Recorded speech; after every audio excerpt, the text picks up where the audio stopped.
오늘은 그 외아들 우리 주 예수 그리스도를 믿습니다 라는 첫 번째 시간으로 보편적 부르심과 유효한 부르심에 대해서 우리가 나누도록 하겠습니다. 밤하늘에 비추는 별은 누구에게나 똑같이 빛납니다. 그렇지만 어떤 사람은 그 별을 보고 아름다움을 느끼면서 하나님을 찬양하고, 어떤 사람은 그 별을 보면서 가스덩어리로 보고 부정적으로 바라보는 사람들이 있습니다. 이처럼 똑같은 별을 보고 다른 반응을 하는 이유는 보는 눈과 느끼는 감정을 하나님께서 허락해 주셨기 때문에 그래요. 즉, 성도인 우리가 복음을 듣고 믿을 수 있는 것은 인간의 지혜나 선택이 아닌 하나님의 은혜, 하나님의 허락해 주심입니다. 이처럼 하나님 나라의 삶의 원리와 세상의 삶의 원리는 완전히 달라요. 이 땅의 교회는 하나님 나라의 삶의 원리를 철저하게 배우는 것이 사명인데, 그 배움의 터전을 예배라고 합니다. 그래서 예배가 중요합니다. 하나님 나라의 삶의 원리는 철저하게 하나님의 계획과 의지, 하나님의 예정과 작정, 하나님의 섭리와 경륜, 하나님의 뜻과 그 뜻의 성취로 운용되고 완성되는 곳입니다. 우리는 이 땅에서 그것을 배우고 가는 것입니다. 반면에 세상적인 삶의 원리는 인간의 뜻과 계획, 인간의 의지와 방법으로 운용되는 것입니다. 그래서 사탄은 하나님의 뜻을 반영하려고 하지 않는 세상을 도구로 해서 하나님의 뜻에 순종하려는 성도를 무너뜨리려고 혈안이 되어 있습니다. 그래서 세상은 하나님의 뜻과 세상의 삶의 원리가 충돌하는 모습으로 보이게 되어 있습니다. 거기서 너희들은 무엇을 선택할 것이냐? 질문을 던지는 것이죠. 그런 세상 속에서 세상의 삶의 원리가 아닌 오직 하나님 나라의 세계관으로 살려는 사람들이 나옵니다. 그들을 교회, 성도라고 하는데, 그들은 오직 예수님에 의해서만 이끌림을 받는 삶을 살게 되어 있어요. 그래서 사도신경에서는 그의 유일하신 아들 우리 주 예수 그리스도를 믿습니다 라고 고백을 합니다. 나는 오직 예수님에 의해 이끌림을 받는 존재입니다. 이런 신앙 고백이죠. 하나님은 전능하신 분이시고 그 전지전능하신 권능으로 무에서 유를 창조하셨습니다. 그 전능하신 창조의 하나님이 우리의 하나님이시고, 우리는 그 전능하신 아버지의 지켜주심과 보호하심의 능력으로 새롭게 창조되어져 가고 있어요. 지금도 새롭게 창조되었고, 과거, 지금도 현재 새롭게 창조되어져 가고 있고, 새롭게 창조되어서 완성될 것입니다. 그렇게 우리의 삶에 아버지의 마음으로 간섭하시는 하나님의 모든 손길을 지난주에 나눴던 섭리라고 합니다. 그 섭리는 방향도 없고 목적도 없이 럭비공처럼 아무 곳으로나 튀는 것이 아니라 하나님 나라의 완성, 새 창조의 완성이라는 명확한 목표 지점을 향하고 있습니다. 어떤 어린 아이가 그림을 그리다가 실수로 잉크를 엎질렀다고 한번 해볼게요. 그랬을 때 엄마는 그 어린 아이를 야단치지 않고 그 잉크 자국을 살려서 더 멋진 그림을 완성해내는 것처럼 인생의 실수와 실패까지도 하나님의 섭리 안에서 새로운 그림의 일부가 된다는 거예요. 그것을 섭리라고 합니다. 하나님은 그 섭리 안에서 하나님의 자녀들을 만들어가고 계셔요. 그렇게 하나님의 섭리가 정확하게 어떤 목적지를 향해 흘러가고 있는 것을 하나님의 경륜이라고 합니다. 그 섭리와 경륜에 의해 새 창조는 하나님의 자녀들에게만 유효해요. 하나님은 당신의 권능으로 친히 천지를 창조하셨습니다.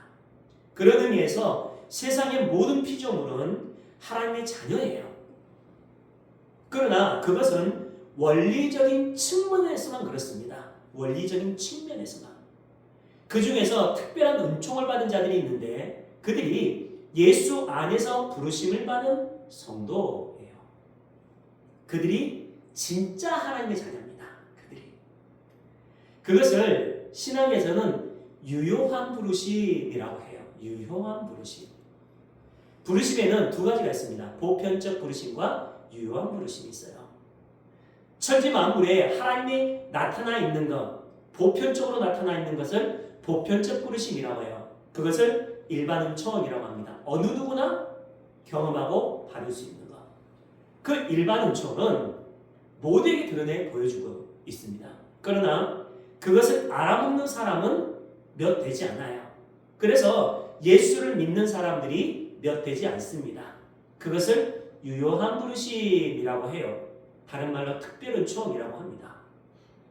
그 특별은총은 하나님께서 허락해 주신 성도에게만 드러내 보여줘요. 허락되어 있어요.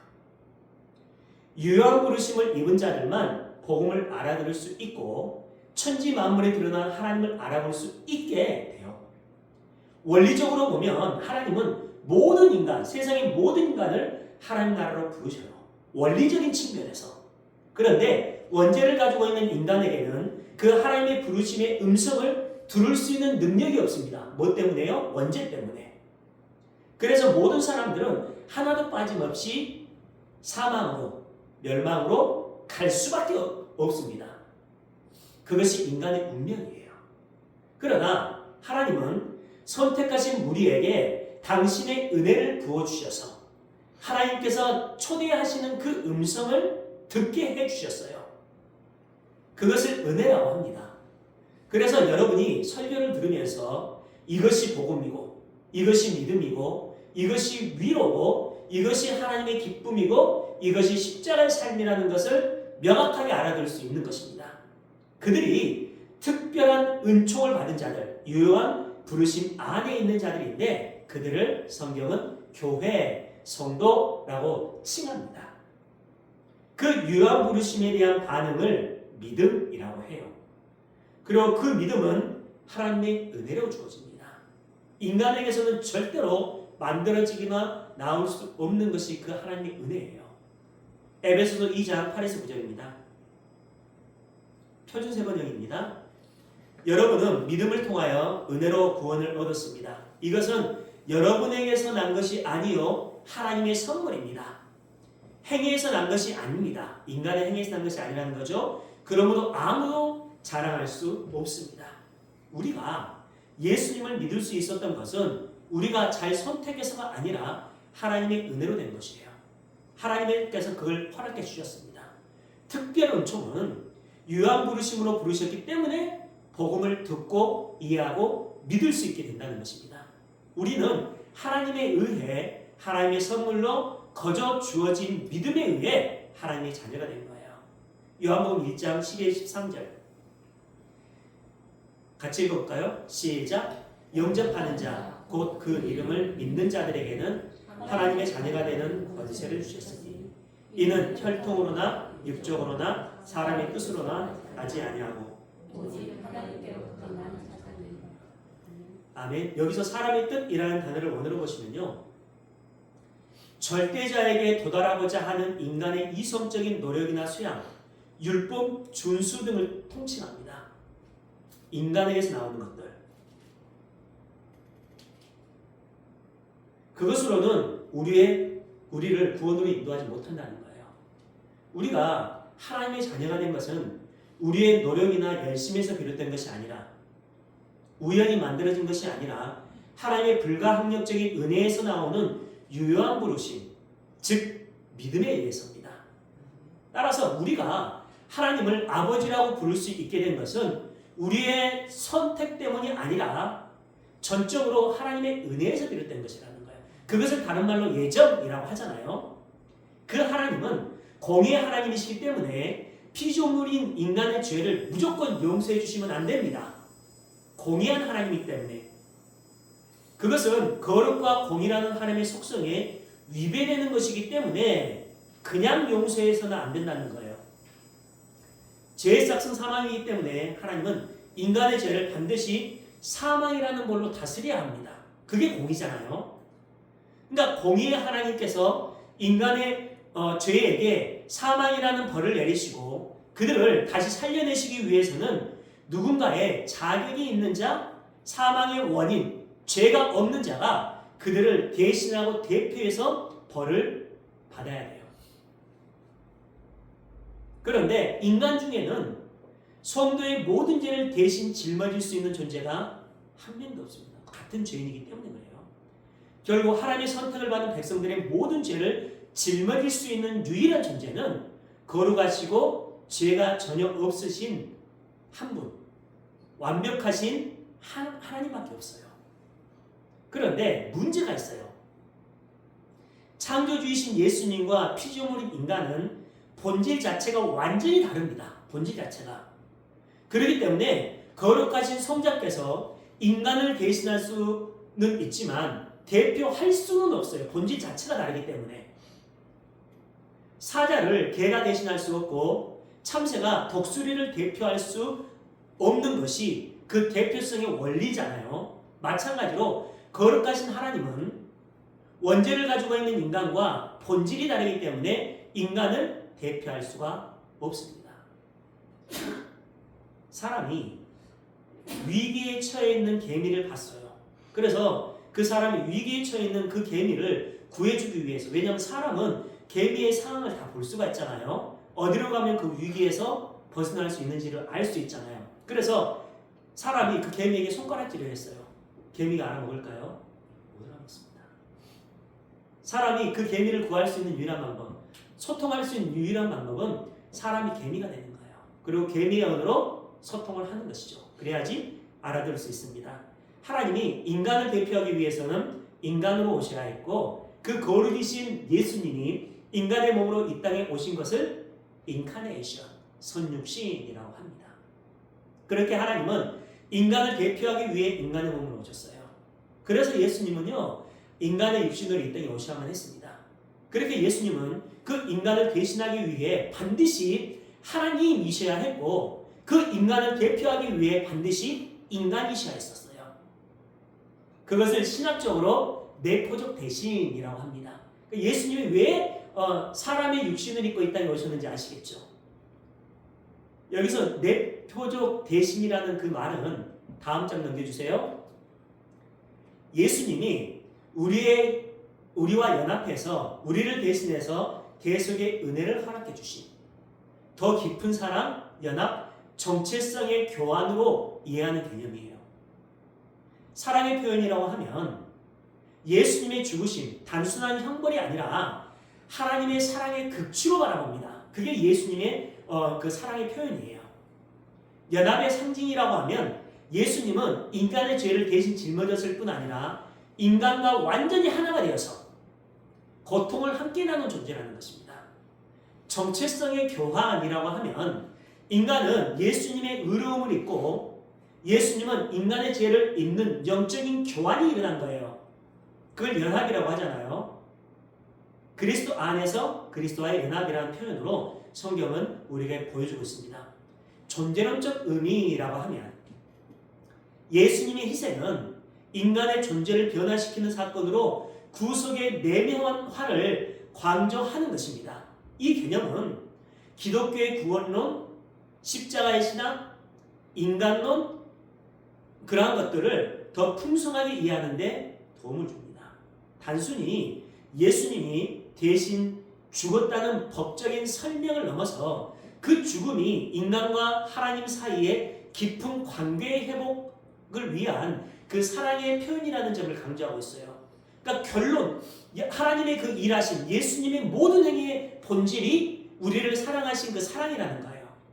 우리는 그 하나님의 사랑 안에서 연합이죠. 구원을 받게 된다는 것입니다. 그렇게 예수님은 인간과 똑같이 여인의 몸에서 갓난아이로 오셔서 정결 예식을 시작으로 해서 모든 율법을 지켜야 하셨어요. 왜냐하면 죄가 없는 것만으로는 구원을 받지 못하기 때문이에요. 옛날에 그런 질문들을 했잖아요. 예수님이 이 땅에 오시기 전에 믿음이 없기 전에 살았던 사람들은 어떻게 하냐 억울해서 그잖아요. 여러분 죄만 없다고 해서 구원받는 게 아니에요.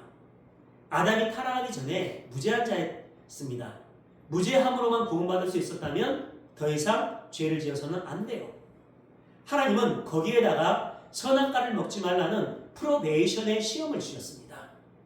그렇게 선악과를 먹지 말라는 명령으로 상징되는 율법, 즉 하나님의 모든 말씀에 순종해야지만이 무죄한 자에게 하나님의 의가 주어져서 천국으로 들어갈 수 있게 돼요. 그것을 구원이라고 합니다.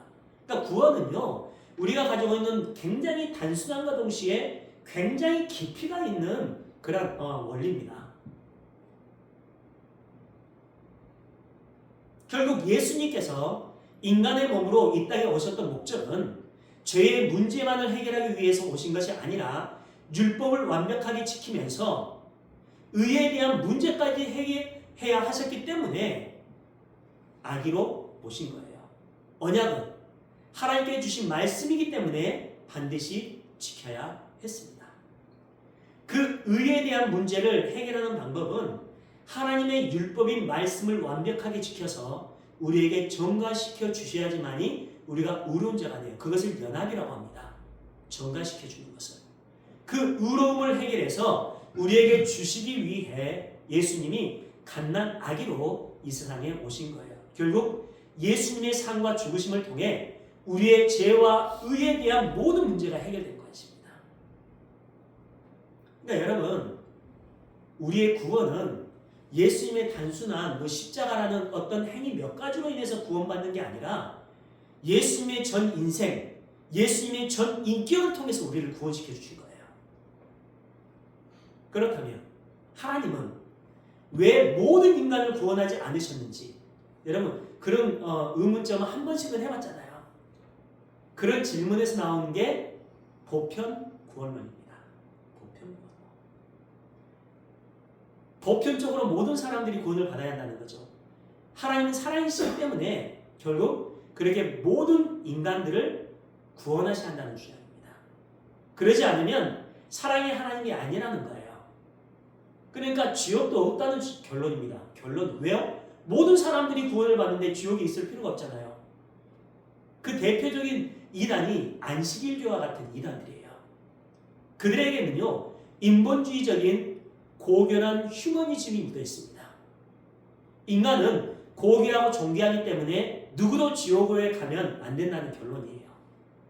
하나님은 성경을 통해 세상의 모든 사람들이 아니라 그 세상 중에서 하나님이 선택하신 성도만을 구원하시겠다고 말씀하셨습니다. 선언을 해주셨어요. 그리고 구원받지 못한 인간들은 불과 유황못에 넣으실 것이라고 확언시켜 주셨습니다. 따라서 모든 인간이 구원받는 것이 아니라는 결론이에요. 성경의 증언입니다. 하나님의 말씀이에요. 요한복음 17장 6에서 9절 우리 표준 세번역으로 봐볼까요? 넘겨주세요. 네, 같이 한번 읽어보겠습니다. 시작. 나는 아버지께서 세상에서 택하셔서 내게 주신 사람들에게 아버지의 이름을 드러냈습니다. 그들은 본래 아버지의 사람들인데 아버지께서 그들을 나에게 주셨습니다. 그들은 아버지의 말씀을 지켰습니다. 지금 그들은 아버지께서 내게 주신 모든 것이 아버지께로부터 온 것임을 알고 있습니다. 나는 아버지께서 내게 주신 말씀을 그들에게 주었습니다. 그들은 그 말씀을 받아들였으며 내가 아버지께로부터 온 것을 참으로 알았고 또 아버지께서 나를 보내신 것을 믿었습니다. 나는 세상을 위하여 비는 것이 아니고 아버지께서 내게 주신 사람들을 위하여 빕니다. 그들은 모두 아버지의 사람들입니다. 아멘. 하나님께서 이 땅에 예수님을 보내신 것은 창세전부터 선택하신 자들만을 위함입니다. 따라서 우리가 얻을 수 있는 결론은 이래요. PPT 넘겨주세요. 하나님은 이 세상을 당신이 선택하신 당신의 백성들만을 위해 창조하신 것입니다. 그들이 이 역사의 주인공이며 영원 속의 주인공이기도 합니다. 하나님은 그들에게 다시는 타락할 수 없고 다시는 죄 속에 빠질 수 없는 하나님 나라를 선물해 주시기 위해 선택받지 못한 인간들과 그들의 모든 사건과 상황들을 설명용 교보제로 사용하기 위해 역사라는 시간 속에 허락하신 것입니다. 하나님께서 선택하신 백성들 이외의 모든 인간들은 전부 하나님의 백성들의 완성을 위해 창조된 도구에 불과합니다. 아브라함 시대를 보시면요, 수많은 왕들과 유명한 사람들이 있었음에도 불구하고 하나님은 아브라함에게만 집중하셨어요. 우상 숭배자였던. 오늘날에도 대통령과 같은 수많은 지도자들과 유명한 사람들이 있지만 세상의 주인공은 그들이 아닙니다. 역사는 하나님께서 창세전부터 선택하신 여러분을 중심으로 흘러가고 있어요. 성도를 중심으로. 하나님의 계획에 의해 수레바퀴처럼 돌아가고 있는 역사라는 기하학적인 측면에 교회인 여러분을 맞춰놔요. 그리고 그 교회인 여러분의 거룩을 위해 역사를 운영해 가고 있습니다. 그 거룩의 완성이 하나님 나라 백성의 완성이에요. 그것을 하나님의 섭리 경륜이라고 합니다. 인류의 모든 역사는 하나님과 우리의 관계 속에서 하나님 나라로 완성되어가는 과정이에요. 그러니까 하나님의 백성이 아닌 모든 인간은 성도의 완성을 위해 창조된 도구에 불과합니다. 근데 여러분들이 하나님 앞에 얼마나 소중한 존재인지를 우리가 좀 알았으면 좋겠어요.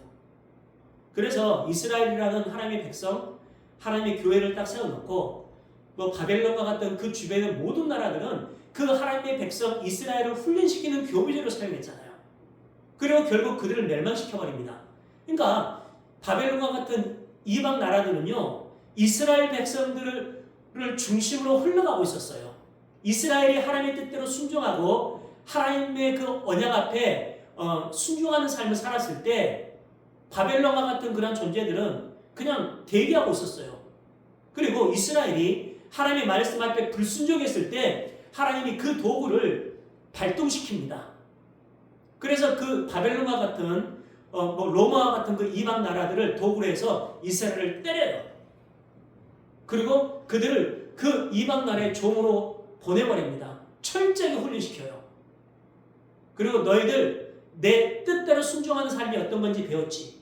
하나님 나라의 백성으로서 삶이 무엇인지 배웠지. 그리고 하나님의 전지전능하심이 그들을 또 그 이방 나라에서 건져내십니다. 이게 이스라엘의 역사잖아요. 이게 신약의 역사잖아요. 그게 이방 나라들이었어요. 오늘날도 마찬가지입니다. 하나님의 성도들을 위해 중심으로 해서 인류는 흘러가고 모든 인간들은 그렇게 세팅되어 있는 거죠. 결국은 세상의 모든 인간이 동등한 존재라는 생각 그 자체는요, 어불성설입니다. 모든 인간은 평등해야 되고 다 같이 잘 살아야 된다는 것이 해방신학, 민중신학의 오류예요. 그것이 인본주의입니다. 그 휴머니즘이에요. 근데 오늘날 교회에 그 해방신학, 민중신학이 들어와 있습니다. 너무나 깊이 들어와 있는데도 사실 우리가 설교를 통해서 그 해방신학과 민중신학에 대한 부분들을 들으면요, 분별이 잘 안 돼요. 목회자들도 분별이 잘 안 됩니다. 그래서 어느 순간부터 거기에 물들어야 합니다. 굉장히 무서운 거예요. 물론 교회는요, 세상의 모든 인간이 동등하고 평등하고 모두 함께 잘 사는 것을 추구해야 합니다. 하나님의 예정과 작정이 어디에 있는 건지를 모르기 때문에 그래요. 그러나 세상의 모든 인간은 원죄로 물들어 있기 때문에, 다른 말로 본질상 진노의 자녀이기 때문에 이 땅에서는 그것을 절대로 완성해낼 수가 없어요. 그것이 인간의 실존입니다. 그래서 우리는 하나님 나라를 소망하면서 하나님 나라를 붙들어야 해요.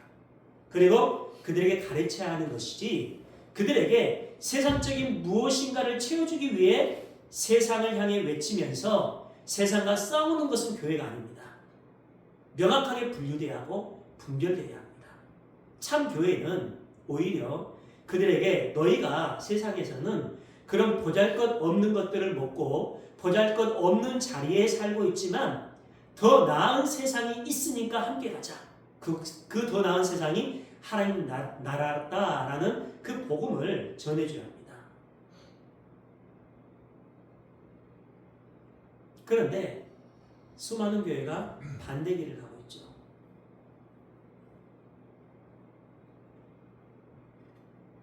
많은 사람들이 그런 사상에 빠져 있다 보니까 교회마저도 깨끗하게 살자, 똑바로 살자, 그런 삶 살지 말자는 건 아니에요. 모든 사람들은 존귀하다라고 여기면서 인본주의로 빠져요. 물론 그런 기도 해야 됩니다. 그렇게 교회가 가야 돼요.